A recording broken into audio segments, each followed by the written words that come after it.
cash deposit pupunta sa report. Report generator. Tapos pupunta dito sa sales report. Sales report. Oo. Tapos generate. Tapos date. Halimbawa, ngayon 15, ang kukunin mong 14. date kahapon, 14. Tapos print mo. Yan.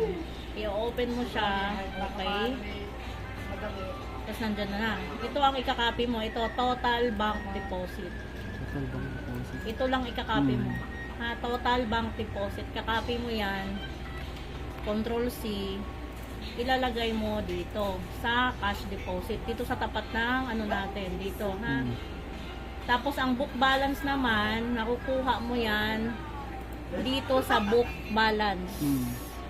Kung anong pinakahuli dito sa kulay green. Pinakahuli na may laman. So ito yung ikakopy mo. Hindi mo siya makakopy kasi naka-formula. So isusulat mo yun isa-isa Sulat doon. lang. Ha? Yun lang. Isusulat mo yun isa-isa, dadalhin mo dito sa book balance. No. Ngayon, ginawa ko na yung pang 15. Mayroon na, andito na siya. So, ang gagawin mo na lang bukas, yung cash report, tsaka itong mga to na nasa MS. Okay. Itong hanggang dito nasa MS makikita yan. Pilayin yung template. Saan makikita nga ma'am yan? Yung best payment tsaka cash deposit?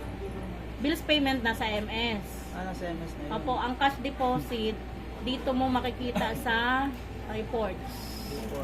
Tapos reports generator. Tapos sales report.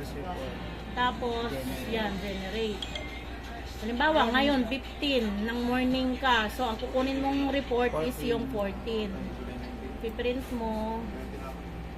So, na-print na namin yan. Yan. Open mo. Okay. So, nandito na yan. Ang kukunin, total bank deposit. Ito ang ikakopy. No, yun ang isusulat doon.